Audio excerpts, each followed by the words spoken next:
Lockdown अवधिमा पर्यटन तथा हवाई क्षेत्रमा 41 अर्बको नोक्सानी। पर्यटन क्षेत्र छिटै सञ्चालन गर्ने तयारी। गौतम बुद्ध विमानस्थलको चौथो पटक म्याप थप।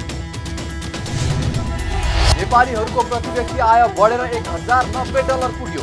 यो सँगै न्यून आय भएको देशबाट निम्न मध्यम आय भएको देशको सूचीमा प्रवेश। र हावाको दिशा परिवर्तन भएसँगै सलहको जोखिम नेपालमा घट्दै गएको दावी। केही दिनमै पश्चिम नाका हुँदै भारत प्रवेश गर्ने अनुमान। अहिलेसम्मको क्षति न्यून। हामी छौं पल पल तपाईसँग, हिमाल पहाड तराईसँग, साथ छ हाम्रो बढ्ने कदमलाई। सलाम छ ती पौरखी हातहरूलाई, जिन्दगी सजाइदिन्छौँ हामी, हर सासको साथी बन्छौँ हामी। सुरक्षा अनि समृद्धि प्राण छ हाम्रो, हर आफू पनि बचाऊ, अरूलाई पनि बचाऊ। आजै नेपाल लाइफमा जीवन बिमा गरौँ। हामी हौं नेपाल लाइफ। नेपाल लाइफ, किनकि जीवन अमूल्य छ।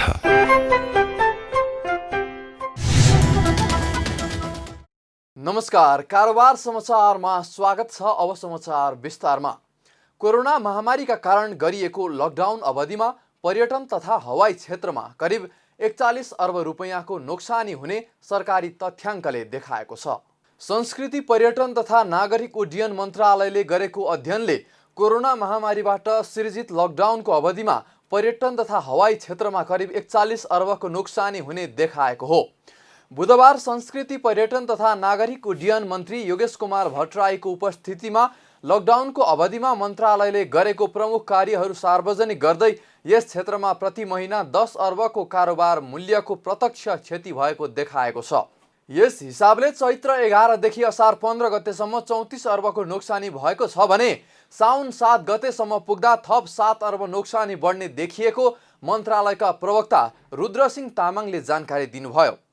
कोरोनाको कारण पर्यटन तथा हवाई क्षेत्रमा भएको नोक्सानी अध्ययन गर्न नेपाल पर्यटन बोर्ड तथा नेपाल नागरिक उड्डयन प्राधिकरणबाट अध्ययन कमिटी गठन भएको थियो। मन्त्रालयका प्रवक्ता तामाङले यस क्षेत्रको नोक्सानीको विवरण बनाई बजेटको नीति तथा कार्यक्रम तर्जुमा गर्न अर्थ मन्त्रालयमा पठाएको बताउनुभयो। साथै नोक्सानी अध्ययन गर्न राष्ट्रिय योजना आयोगमा गठित समितिलाई विवरण दिएको पनि बताउनुभयो। पर्यटन तथा हवाई क्षेत्रको नोक्सानी अध्ययन गर्न नेपाल पर्यटन बोर्ड तथा नेपाल नागरिक उड्डयन प्राधिकरणबाट अध्ययन कमिटी गठन गरिएको थियो। समितिको प्रतिवेदन अनुसार प्रति महिना 10 अर्बको कारोबार मूल्यको प्रत्यक्ष क्षति भएको अनुमान देखिएको छ। यस हिसाबले चैत्र 11 देखि अहिलेसम्म आइपुग्दाखेरि 34 अर्बको नोक्सान भएको अनुमान छ र यही अवस्था साउन 7 गतेसम्म पुग्दाखेरि थप 7 अर्ब नोक्सानी बढ्ने अनुमान छ। पर्यटन तथा हवाई क्षेत्रमा भएको नोक्सानीको विवरण बनाई बजेटको नीति तथा कार्यक्रम तर्जुमा गर्ने प्रयोजनको लागि अर्थ मन्त्रालयमा विवरण पठाइएको छ।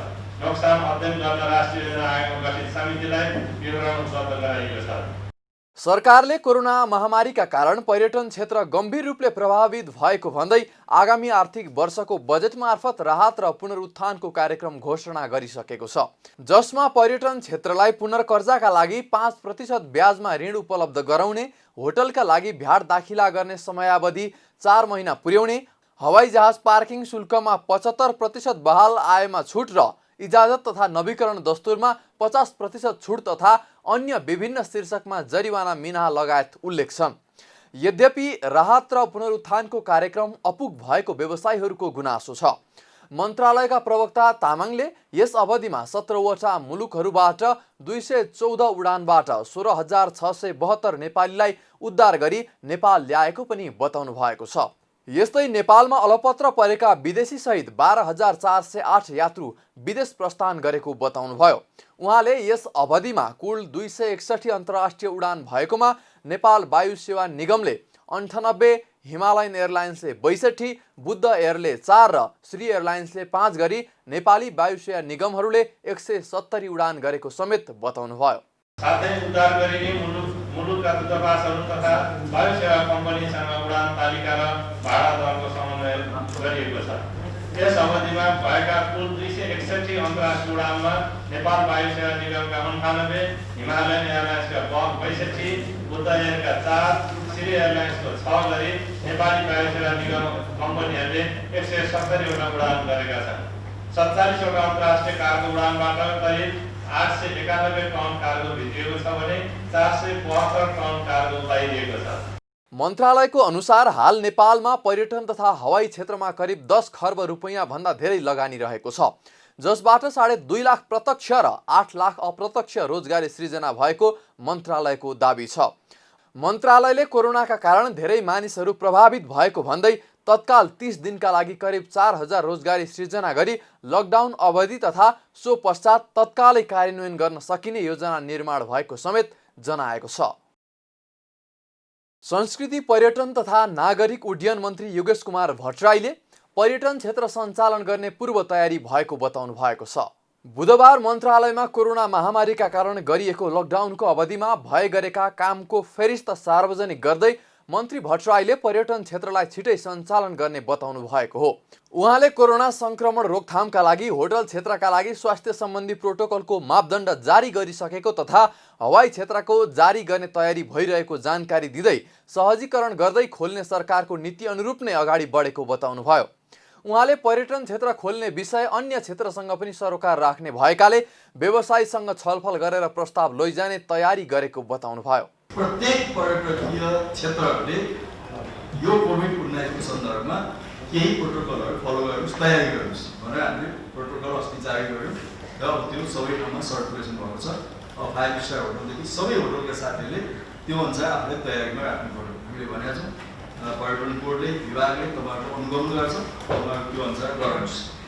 त्यस्तै एयरलाइन्समा पनि एयरपोर्टमा हामीले क्यान मार्फत गरेका छौँ।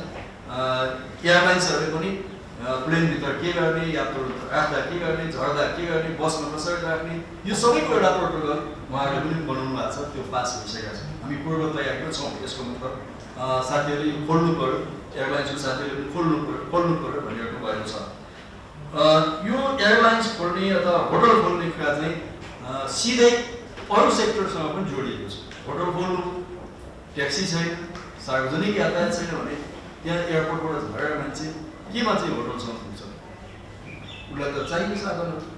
यो अरूसँग पनि सम्बन्धित विषय हो। त्यसैले यसलाई हामी छिटै नै आज पनि म साथीहरूको सुझाव दिन्छु। यो पर्यटन व्यवसायी साथीहरूको 1 बजे उहाँहरूसँग मेरो छलफल छ, उहाँहरूले छिटो खोल्नुहोस् भन्नुभएको सन्दर्भमा हामी उहाँहरूको पनि सुझाव दिन्छौँ र अब क्रमशः यसलाई सहजीकरण गर्दै जानुपर्छ, खोल्नुपर्छ भन्ने मनस्थितिमा हामी पनि छौँ एकातिर भने। अर्कोतिर फेरि कोरोनाको ग्राफ त घटेको छैन, यो त उकालै नै लागेका छ।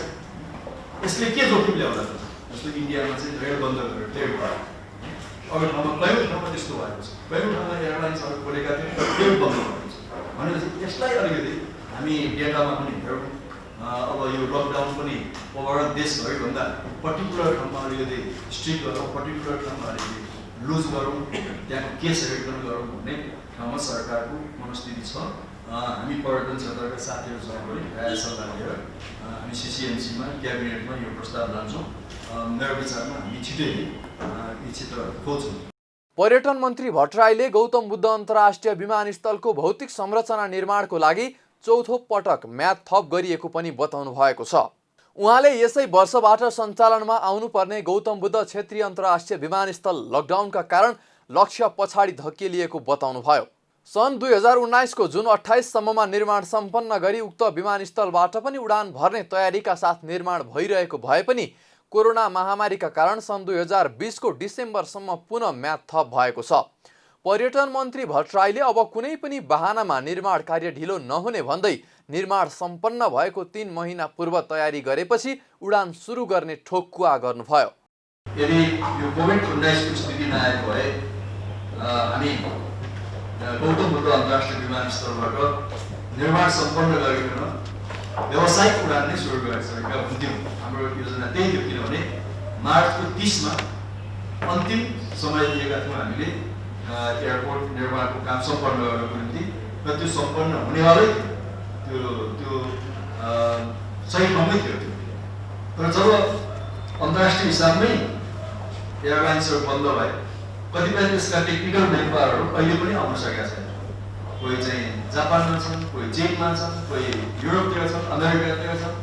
उनीहरू नआइकन अब बाँकी काम अगाडि बढ्न सक्ने अवस्था छैन। त्यस कारणले हामीले यसको म्याद अलिकति थपेका छौँ र हामी छिटै नै यो हवाई उडानहरू व्यवस्थित हुने बित्तिकै जनशक्तिलाई बोलाएर त्यो काम चाहिँ सम्पन्न गर्छौँ र हाम्रो राष्ट्रिय गौरवको आयोजना को सम्पन्न हुने एउटा पहिलो लिस्टमा गौतम बुद्ध अन्तर्राष्ट्रिय विमानस्थल पर्छ र नेपालको हकमा दोस्रो अन्तर्राष्ट्रिय विमानस्थलको रूपमा यो स्थापित हुनेछ। गौतम बुद्ध विमानस्थलको चाहिँ ठ्याक्कै हामीले कहिले अब डिसेम्बरमा हामी चाहिँ सञ्चालन गर्छौँ, काम सक्छौँ। त्यसपछि 2020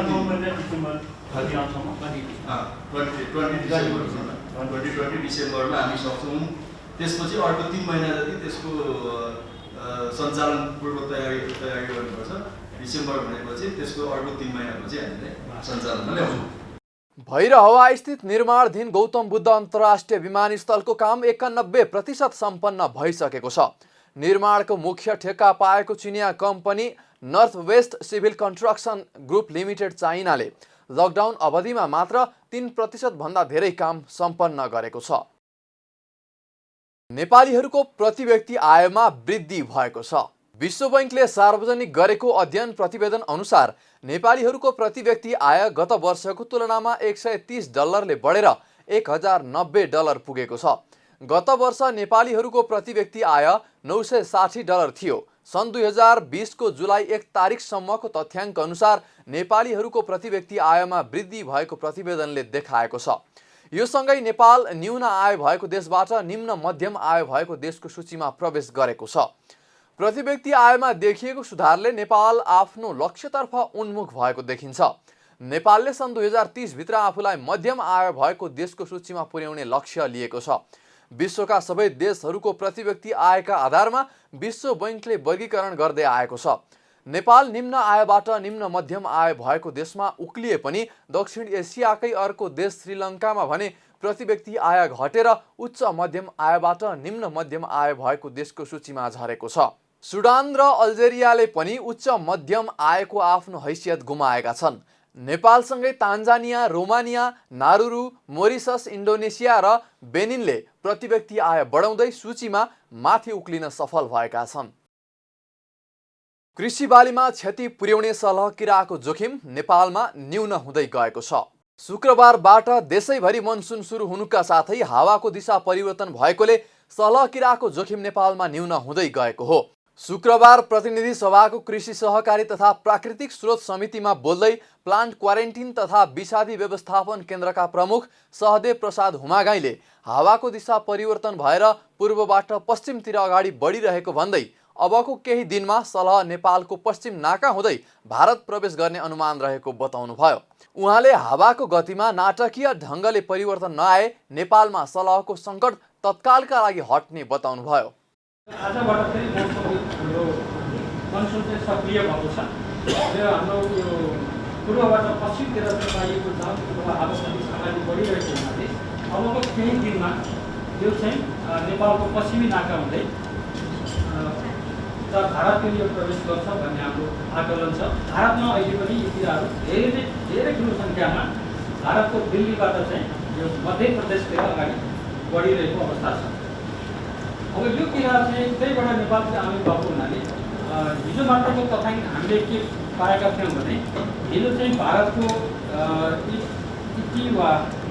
इटाहवा भारतको इटाहवामा थियो भने आज चाहिँ यो कहाँ पुगेको छ भने दिलवारा भारतको दिलवारा भन्ने ठाउँमा पुगेको छ। मध्य प्रदेशतिर पुगेको छ। यो इटावा भन्ने चाहिँ हाम्रो भैरवाको नाकाबाट हामीले नाप्दाखेरि 500 किलोमिटर टाढा थियो भने आज हामीले हेर्दाखेरि भर्खरै हामी यहाँ आउनुभन्दा अगाडि हेर्दाखेरि त्यो सडकको झुन्ड चाहिँ हामीलाई के डर थियो भने अस्तिको जस्तै अतिशय असारको 13 गते नेपालमा प्रवेश गर्यो भने आकस्मिक यो हावाको चाप हावाको गति त्यसरी परिवर्तन गर्यो दक्षिणबाट उत्तरतिर मोडियो। त्यसरी यदि मोडेको भए चाहिँ हामीलाई एकदमै फेरि अर्को झुन्ड प्रवेश गर्ने सम्भावना थियो भने अब चाहिँ हामीलाई आजबाट के आशा लागेको छ भने यो किरा चाहिँ यो इटहवा भन्ने ठाउँबाट दक्षिणतर्फ अहिले बढेको अवस्था छ। झन्डै झन्डै हाम्रो सिमानाबाट चाहिँ 767 किलोमिटर टाढा हामी त्यहाँ बसिरहेको अवस्था छ। हो यदि मौसममा अथवा हावाको दिशामा चाहिँ नाटकीय परिवर्तन भएन भने हाम्रो नेपालमा अब नयाँ झुन्डहरू आएर उपदिने सम्भावना चाहिँ छैन। भारतसँग सीमा जोडिएका बारा, पर्सा, सिन्धुली, सर्लाही र रूपन्देहीमा शनिबार पहिलो पटक सलहकिरा देखिएको थियो। न्यून सम्भावना रहेको विज्ञहरूको अनुमान विपरीत सलह नेपाल भित्रेको हो। हावाको दिशा परिवर्तन हुँदा अन्तै जानुपर्ने सलह नेपाल छिरेको अनुमान गरिएको छ। करोडौंको संख्यामा उडेर आउने भए पनि नेपालमा लाखको संख्यामा मात्रै प्रवेश गरेको छ। अहिले कतिपय स्थानमा 150 को झुण्डमा रहेको छ भने ठूलो झुण्ड दाङ लगायतको जिल्लामा रहेको छ। कृषि सचिव राजेन्द्र प्रसाद भारीले नेपालमा आएको सलहले मकवानपुर, दाङ, प्युठान र अर्घाखाँचीमा बढी क्षति पुर्याएको जानकारी दिनुभयो। सलहले मकै र तरकारीमा बढी क्षति पुगेको पनि जानकारी दिनुभयो। त्यो चाहिँ मुभमेन्ट गरेर चाहिँ दाङमा पुग्यो, कपिलवस्तुको दाङमा पुग्यो। दाङमा बढी चाहिँ दाङमा चाहिँ अलि टोटल क्षतिको विवरण त आएको छैन, तर दाङमा चाहिँ सबभन्दा बढी 580 हेक्टरको चाहिँ विशेष गरी यसले चाहिँ मकै मन पराउँदो रहेछ र मकैमा चाहिँ क्षति चाहिँ पुऱ्याएको छ भने त्यसभन्दा कममा चाहिँ प्युठानमा चाहिँ 283 हेक्टर, अर्घाखाँचीमा 100 हेक्टर, मकवानपुरमा 105 हेक्टर जति चाहिँ गएको छ। र यो करिब यो हाम्रो अस्ति चाहिँ 17 गतेसम्म चाहिँ करिब कतिवटा जिल्लामा यो चाहिँ चिरेको थियो भने करिब हाम्रो चाहिँ 10वटा जिल्लामा, खास गरी सुदूरपश्चिमको चाहिँ कहिले कञ्चनपुर, बैतडी, अछामसम्म पनि अलिअलि चाहिँ पुगेको देखियो। मरुभूमिबाट आउने फट्याङ्ग्रा प्रजातिको सलहको ठूलो झुण्ड अहिले नेपालबाट 767 किलोमिटर भारततर्फको मध्य प्रदेश स्थित इटहवा भन्ने स्थानमा रहेको छ। नेपालमा एकै दिन सर्वाधिक 740 जनामा कोरोना संक्रमण पुष्टि भएसँगै नेपालमा संक्रमितको संख्या 15,000 नागेको छ। नेपालमा विगत 24 घण्टामा थप 740 जनामा कोरोना भाइरस संक्रमण पुष्टि भएको स्वास्थ्य तथा जनसङ्ख्या मन्त्रालयले जनाएको हो। यो अहिलेसम्मकै सर्वाधिक दैनिक वृद्धि हो। यससँगै नेपालमा कोरोना संक्रमितको संख्या 15,259 पुगेको मन्त्रालयका प्रवक्ता डाक्टर जागेश्वर गौतमले जानकारी दिनुभयो। तीमध्ये 6,143 जना निको भएका र 32 जनाको मृत्यु भएको पनि उहाँले जानकारी दिनुभयो। मन्त्रालयका प्रवक्ता गौतमले विगत 24 घण्टामा 823 संक्रमित भाइरस मुक्त भएर घर फर्किएका छन् भने असार 17 मा मृत्यु भएका एक व्यक्तिमा पनि कोरोना भाइरस संक्रमण पुष्टि भएको छ।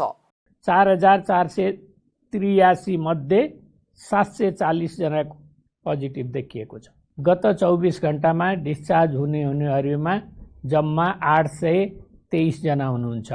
आजसम्म डिस्चार्ज हुने जम्मा 6,143 हुनुहुन्छ।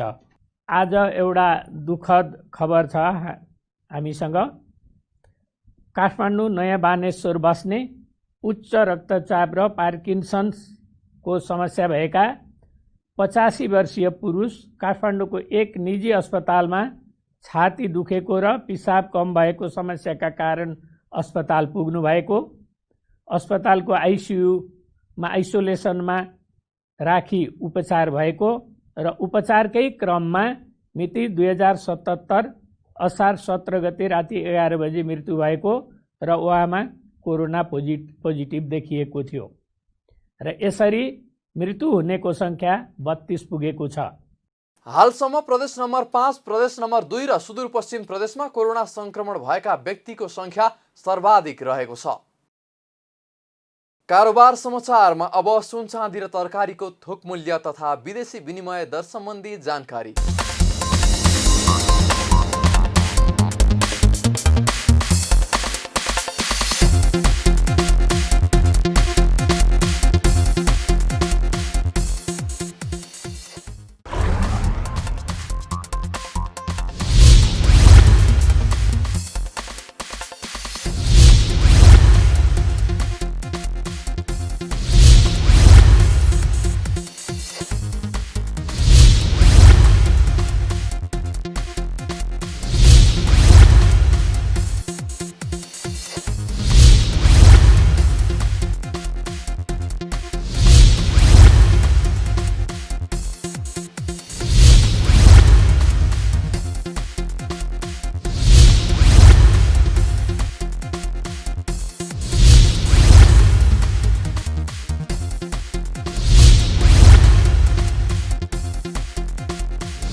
बिदा हुनुअघि अहिलेसम्मका प्रमुख समाचार फेरि एकपटक। लकडाउन अवधिमा पर्यटन तथा हवाई क्षेत्रमा 41 अर्बको नोक्सानी।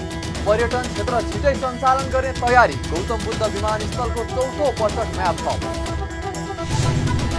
नेपालीहरूको प्रति व्यक्ति आय बढेर $1090 पुग्यो।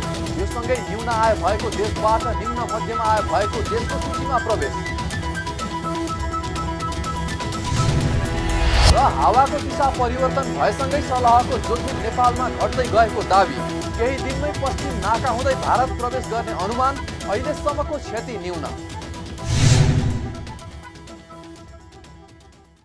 कारोबार समाचार सकियो। हामीलाई बिदा दिनुहोस्। नमस्कार।